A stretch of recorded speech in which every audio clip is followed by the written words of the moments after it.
दोस्तों स्वागत करते हैं आप सभी का। हम लेकर आए हैं देश और दुनिया की तमाम बड़ी खबरें जिसका सीधा असर आपकी जिंदगी पर पड़ता है, इसलिए वीडियो को अंत तक जरूर देखें। और इसी के साथ आगे बढ़े उससे पहले जान लेते हैं महामारी के नए अपडेट्स को। अभी तक भारत में संक्रमित मरीजों की संख्या 13,83,854 हो गई है और एक्टिव केसों की संख्या 4,66,686 हो गई है। जबकि अच्छी बात यह है कि 8,84,659 लोग ठीक होकर घर जा चुके हैं। पर दुख की बात यह है कि 32,089 मरीजों ने दम तोड़ दिया है। और इसी के साथ हम आपको बता दें कि महाराष्ट्र जो सबसे ज्यादा प्रभावित राज्य है, वहां पर 3,66,368 मरीज हो गए हैं। जबकि तमिलनाडु जो दूसरे नंबर पर बना हुआ है, वहां 2,06,737 मामले हो गए हैं।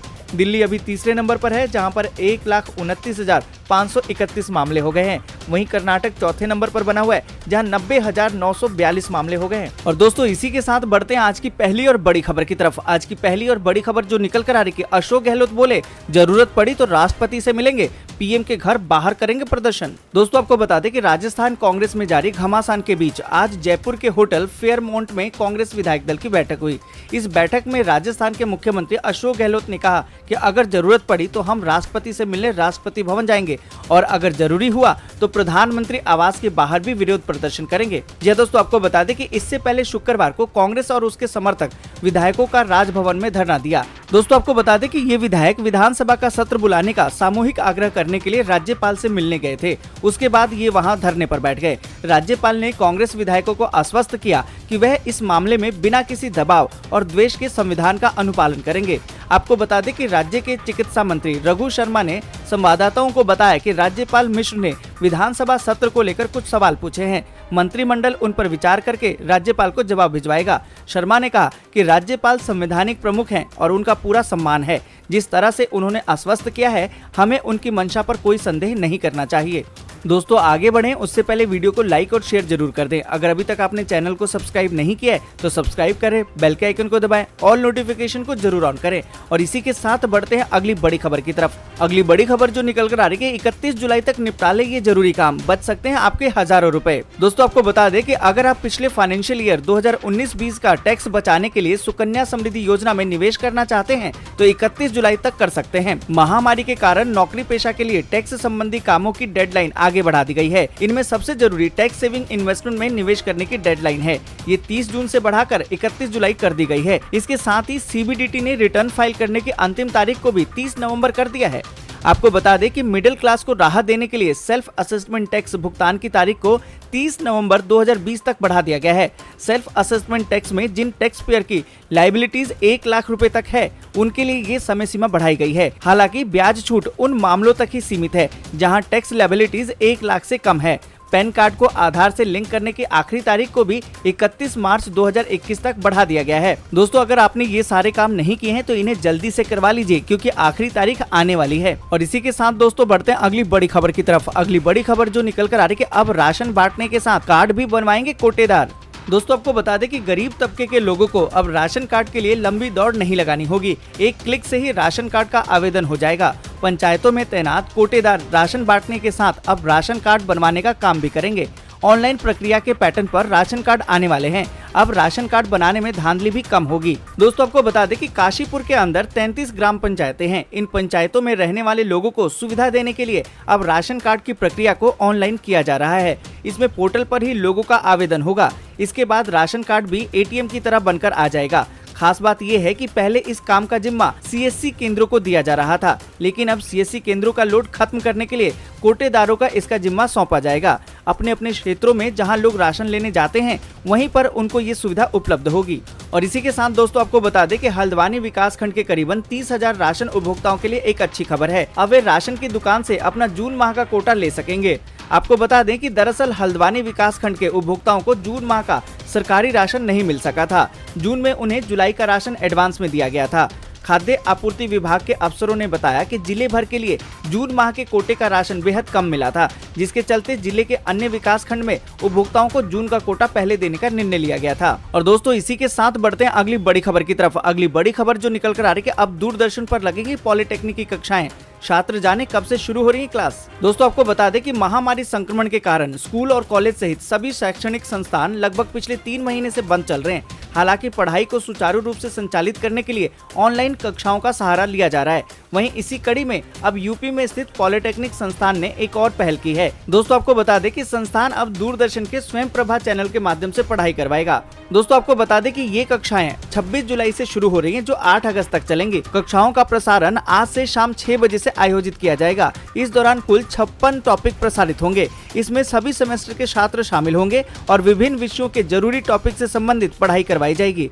और इसी के साथ दोस्तों बढ़ते हैं अगली बड़ी खबर की तरफ। अगली बड़ी खबर जो निकल कर आ रही है कि दिल्ली के बुरारी में शुरू हुआ 450 बेड का आधुनिक महामारी अस्पताल, सीएम केजरीवाल ने किया उद्घाटन। दोस्तों आपको बता दें कि दिल्ली के बुरारी इलाके में शनिवार को 450 बेड का नया सरकारी अस्पताल शुरू कर दिया गया है। फिलहाल ये अस्पताल पूरी तरह से महामारी के उपचार के लिए समर्पित होगा। शनिवार को मुख्यमंत्री अरविंद केजरीवाल ने वीडियो कॉन्फ्रेंसिंग के माध्यम से अस्पताल का उद्घाटन किया। दोस्तों आपको बता दें कि चिकित्सा के आधुनिक सुविधाओं से लैस इस अस्पताल में अभी 250 और बेड की व्यवस्था की जानी है। 250 बेड और जोड़े जाने के बाद ये 700 बेड का अस्पताल बन जाएगा। हालांकि महामारी संकट काल में ये अस्पताल एक तरफ महामारी समर्पित अस्पताल की तरह काम करेगा और यहाँ फिलहाल शुरू किए गए सभी बेड पर महामारी रोगियों का उपचार किया जाएगा। आपको बता दें कि फिलहाल यहाँ 250 से अधिक बेड पर ऑक्सीजन भी मुहैया कराई गई है। दिल्ली सरकार के मुताबिक आवश्यकता पड़ने पर सिलेंडर के माध्यम से और अधिक बेड पर ऑक्सीजन मुहैया कराई जा सकती है। दोस्तों आपको बता दें कि मुख्यमंत्री अरविंद केजरीवाल ने कहा कि बुरारी अस्पताल का उद्घाटन करने में मुझे आज बेहद खुशी हो रही है। महामारी की वजह से और कुछ अन्य व्यवस्था के कारण मैं व्यक्तिगत रूप से यहाँ नहीं आ सका। आज ये 450 बेड शामिल करने से दिल्ली में महामारी के लिए 450 और बेड उपलब्ध हो जाएंगे। और दोस्तों इसी के साथ बढ़ते हैं अगली बड़ी खबर की तरफ। अगली बड़ी खबर जो निकल कर आ रही है कि बिहार में बाढ़ से कई ट्रेनों के रूट बदले, समस्तीपुर रेल मंडल में प्रभावित रहेगा ट्रेन संचालन। दोस्तों आपको बता दें कि बिहार में आई बाढ़ का असर अब ट्रेनों के संचालन पर पड़ने लगा है। पूर्व मध्य रेलवे के समस्तीपुर मंडल पर सगोली मझोलिया रेल खंड पर बने पुल 248 तक बाढ़ पहुंच गया है। इसके चलते रेलवे ने कुछ ट्रेनों का मार्ग बदलने के आदेश दिए हैं। दोस्तों आपको बता दें कि दिल्ली से शुक्रवार को रवाना हुई 02558 यानी कि सप्त क्रांति स्पेशल का रास्ता बदलकर उसे गोरखपुर, छपरा ग्रामीण, मुजफ्फरपुर होकर भेजा गया, जबकि शनिवार को मुजफ्फरपुर से 02557 स्पेशल भी छपरा ग्रामीण, गोरखपुर के रास्ते लखनऊ भेजी गई। वहीं शनिवार को रक्सौल से चलने वाली 05273 रक्सौल दिल्ली स्पेशल सिकटा नरकटियागंज होकर रवाना की गई। बांद्रा से आए 09039 अवध एक्सप्रेस स्पेशल को शनिवार को लखनऊ से गोरखपुर के बाद छपरा ग्रामीण, मुजफ्फरपुर की ओर रवाना किया गया। और इसी के साथ दोस्तों बढ़ते हैं अगली बड़ी खबर की तरफ। अगली बड़ी खबर जो निकल कर आ रही कि फजीहत के बाद 1 लाख जुर्माने से पीछे हटी हेमंत सरकार, कहा कि दंड अभी तय नहीं। दोस्तों आपको बता दें कि कैबिनेट में आधी अधूरी तैयारियों के साथ अध्यादेश लाना झारखंड की हेमंत सोरेन सरकार के लिए भारी पड़ा। महामारी रोकथाम के नाम पर 1 लाख से भारी भरकम जुर्माने से पीछे हटते हुए सरकार ने शुक्रवार को कहा कि दंड की राशि अभी तय नहीं है। राज्य सरकार की ओर से एक प्रेस विज्ञप्ति जारी करके कहा गया कि आगे रेगुलेशन जारी करके नियम के उल्लंघन के हिसाब से दंड की राशि तय की जाएगी। स्वास्थ्य, चिकित्सा, शिक्षा और परिवार कल्याण विभाग की ओर से राज्य से संबंध संक्रामक रोग अध्यादेश 2020 का उल्लेख करते हुए कहा गया कि आम लोगों में जुर्माने को लेकर फैली भ्रांतियां सही नहीं है। ये महामारी के रोकथाम के लिए फौरी तौर पर तैयार किया गया उपाय है। जुर्माने की राशि अभी तय नहीं है। दोस्तों आपको बता दें कि इस अध्यादेश के बारे में लोगों के पास ये संदेश ज्यादा प्रचलित हो रहा है कि मास्क नहीं पहनने पर 1 लाख रुपए का जुर्माना लगेगा। सरकार चाहकर भी इसे रोक नहीं पा रही है और अब जल्द ही इसका संशोधित स्वरूप भी सामने आएगा। इसमें स्पष्ट तौर पर अंकित होगा कि किस अपराध के लिए कौन सा जुर्माना लगेगा और सजा की मियाद कितनी होगी। और दोस्तों इसी के साथ बढ़ते हैं अगली बड़ी खबर की तरफ। अगली बड़ी खबर जो निकल कर आ रही कि सीएम शिवराज सिंह चौहान महामारी पॉजिटिव, कहा कि क्वारंटीन रहते करूंगा महामारी नियंत्रण के हर प्रयास। दोस्तों आपको बता दें कि मध्य प्रदेश के मुख्यमंत्री शिवराज सिंह चौहान महामारी पॉजिटिव पाए गए हैं। इसकी जानकारी उन्होंने ट्वीट करके दी है। उन्होंने ट्वीट करते हुए लिखा, मेरे प्रिय प्रदेशवासियों, मुझे महामारी के लक्षण आ रहे थे। टेस्ट के बाद मेरी रिपोर्ट पॉजिटिव आई है। मेरी सभी साथियों से अपील है कि जो भी मेरे संपर्क में आए हैं वे अपना महामारी टेस्ट करवा लें। मेरे निकट संपर्क वाले लोग क्वारंटीन में चले जाएं। दोस्तों आपको बता दें कि शिवराज ने ट्वीट करते हुए आगे लिखा, महामारी का समय पर इलाज होता है तो व्यक्ति बिल्कुल ही ठीक हो जाता है। मैं 25 मार्च से प्रत्येक शाम को महामारी संक्रमण की स्थिति की समीक्षा बैठक करता रहूंगा। मैं यथासंभव अब वीडियो कॉन्फ्रेंसिंग से महामारी की समीक्षा करने का प्रयास करूंगा। मेरी अनुपस्थिति में अब ये बैठक गृह मंत्री नरोत्तम मिश्रा, नगरीय विकास और प्रशासन मंत्री भूपेंद्र सिंह, स्वास्थ्य मंत्री प्रभुराम चौधरी करेंगे। मैं स्वयं भी इलाज के दौरान प्रदेश में महामारी के नियंत्रण के हर संभव प्रयास करता रहूंगा। और इसी के साथ दोस्तों बढ़ते हैं अगली बड़ी खबर की तरफ। अगली बड़ी खबर जो निकल कर आ रही कि पंजाब सरकार ने निवेश के लिए उद्योगपतियों को दी बड़ी राहत। जाने उद्योगों को मिलेगा क्या छूट। दोस्तों आपको बता दें कि महामारी के चलते पंजाब में निवेश में छूट देने के लिए कैप्टन अमरिंदर सिंह सरकार ने उद्योगों को बड़ी राहत देने की घोषणा की है। उद्योगों को कई तरह की छूटों का ऐलान किया गया है। इसमें बिना निरीक्षण कानूनी मंजूरी की मियाद बढ़ाना भी शामिल है। मुख्यमंत्री कैप्टन अमरिंदर सिंह के आदेशों पर पंजाब प्रदूषण कंट्रोल बोर्ड ने इस संबंध में विस्तृत जानकारी दी है। आपको बता दें कि मुख्यमंत्री कार्यालय के प्रवक्ता ने बताया कि यह कदम मुश्किल स्थितियों में कानूनी मंजूरियां हासिल करने की प्रक्रिया को और आसान करने के उद्देश्य से उठाया गया है। उन्होंने कहा कि इन छूटों के साथ मौजूदा महामारी के दौरान निवेशकों को राज्य में बिना किसी रुकावट के निवेश करने का माहौल मिलेगा। दोस्तों आपको बता दें कि महामारी संकट के मद्देनजर कंपनी स्थापना और उसे चलाने की सहमति की मियाद, अधिकार, रजिस्ट्रेशन और कोई और जरूरी मंजूरी का समय भी 30 जून 2020 तक बढ़ाया गया था और अब ये समय 31 मार्च 2021 तक कर दिया गया है। इसलिए सिर्फ कुछ शर्तों सहित अर्जी देनी होगी और बोर्ड की तरफ से कोई निरीक्षण नहीं किया जाएगा।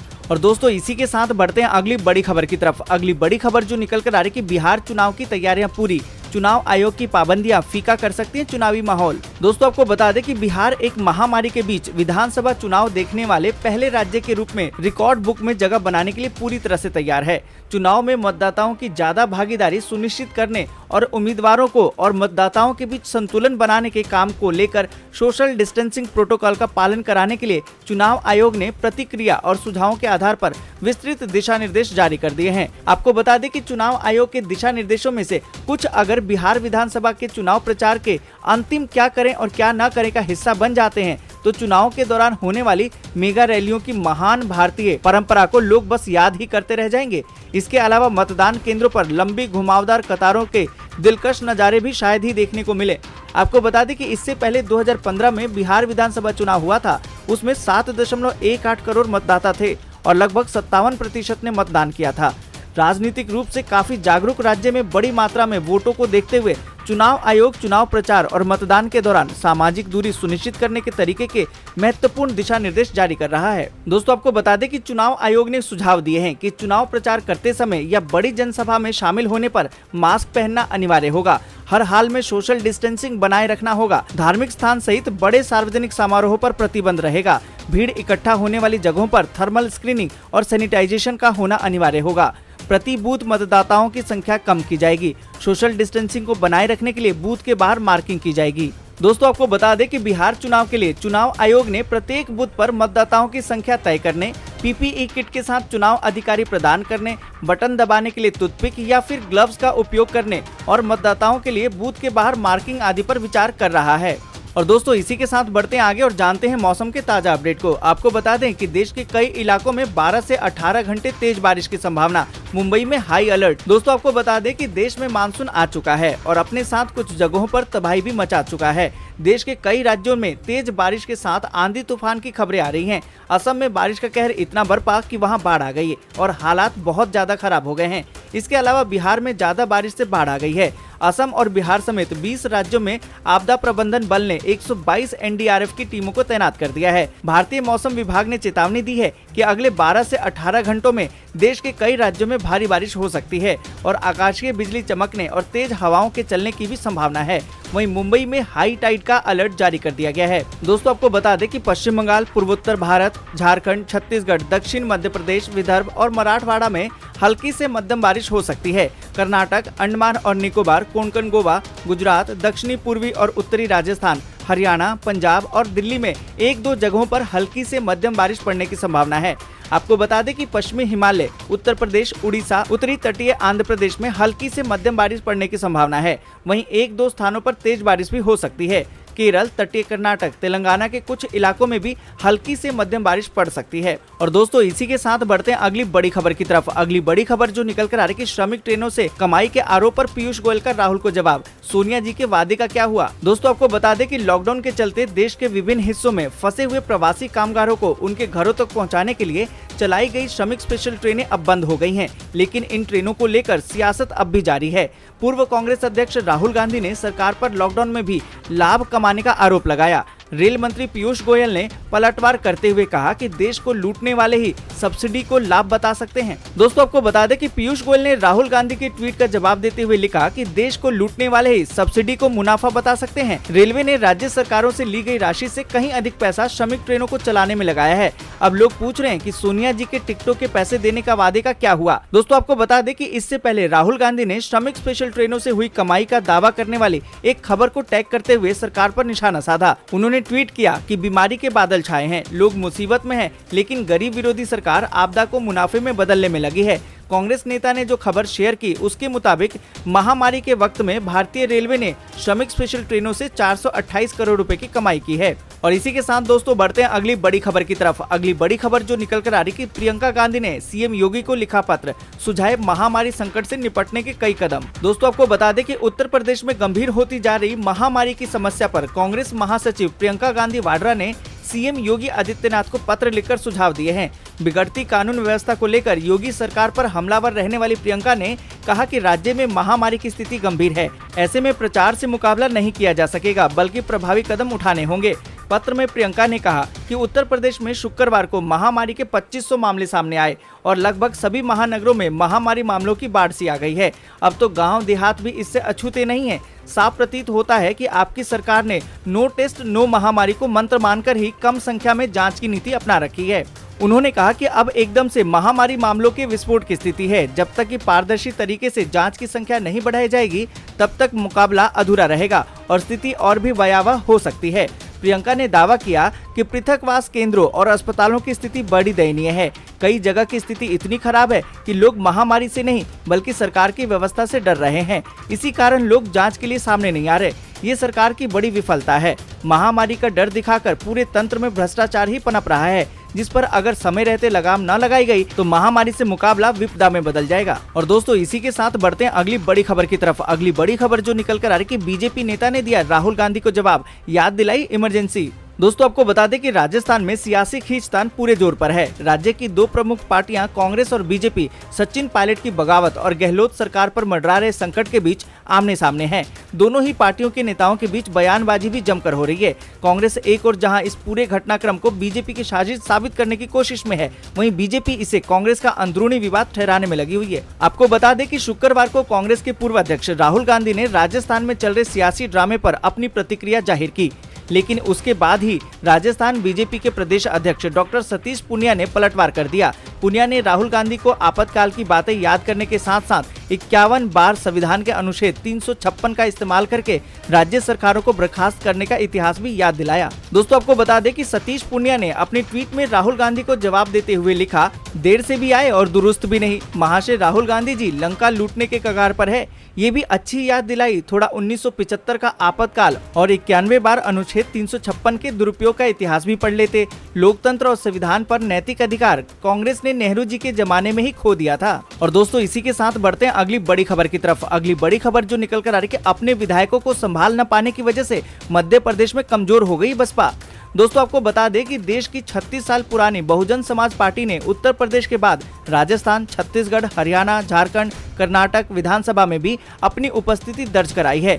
मध्य प्रदेश के मतदाताओं ने भी उसे बार बार मौका दिया। अब राज्यसभा विधानसभा की 27 सीटों पर उपचुनाव होने जा रहे हैं, जिसके चलते बसपा की सक्रियता बढ़ गई है। पार्टी मजबूत उम्मीदवारों की तलाश में है और इतने बड़े उपचुनाव में वह बड़ी जीत हासिल करके अपने को ताकतवर बनाने का मंसूबा पाले हुए है। पर इस सच्चाई से इनकार नहीं किया जा सकता कि बसपा अपने ही विधायकों को संभाल न पाने की वजह से कमजोर होती जा रही है। आपको बता दें कि राजस्थान में बसपा के 6 विधायकों के कांग्रेस में शामिल होने का मामला हाई कोर्ट में चल रहा है। सोमवार को वहां सुनवाई होनी है। अन्य राज्यों में भी समय समय पर बसपा विधायकों के पाला बदलने और अपने नेतृत्व को ठेंगा दिखाने के अनेक उदाहरण मौजूद हैं। दोस्तों इसी के साथ बढ़ते हैं अगली बड़ी खबर की तरफ। अगली बड़ी खबर जो निकल कर आ रही है कि अमेरिका चीन के बीच तनाव विश्व राजनीति को दे रहा है नया रूप। जाने भारत पर क्या होगा इसका असर। दोस्तों आपको बता दें कि अमेरिका और चीन के बीच जिस तरह से तनातनी कायम है, विश्व व्यवस्था पर इसके गंभीर परिणाम सामने आ सकते हैं। अमेरिका और चीन के रिश्तों में कुटता लंबे समय से बनी हुई है। वैचारिक दृष्टिकोण में अंतर और विश्व की महाशक्ति बनने की लालसा में दोनों देशों में द्वंद्व एक नया आकार ले रहा है। दोनों देशों के नेतृत्व से एक दूसरे के खिलाफ प्रत्याशित और अप्रत्याशित निर्णयों के बीच भेद मिट गया है। अमेरिका और चीन के बीच शुरू हुए व्यापारिक कलह अब महामारी काल में परिणति तक पहुंच रहे हैं। दोस्तों इन सबके बीच आपको बता दें कि अमेरिकी रक्षा मंत्री मार्क एस्पर ने हाल ही में कहा कि वास्तविक नियंत्रण रेखा पर भारत और चीन के बीच स्थिति की अमेरिका बहुत करीब से निगरानी कर रहा है। अमेरिका ने चीन की सेना की आक्रामक गतिविधियों को क्षेत्र में अस्थिर करने वाला बताया। अमेरिका के रक्षा मंत्री ने अमेरिका और भारत के सैन्य सहयोग का जिक्र करते हुए कहा कि भारत के साथ अमेरिका का संबंध 21वीं सदी के सबसे महत्वपूर्ण रक्षा संबंधों में से एक है। दोस्तों आज के लिए बस इतना ही। वीडियो को लाइक और शेयर जरूर कर दें। अगर अभी तक आपने चैनल को सब्सक्राइब नहीं किया है तो सब्सक्राइब करें, बेल के आइकन को दबाएं और नोटिफिकेशन को जरूर ऑन करें।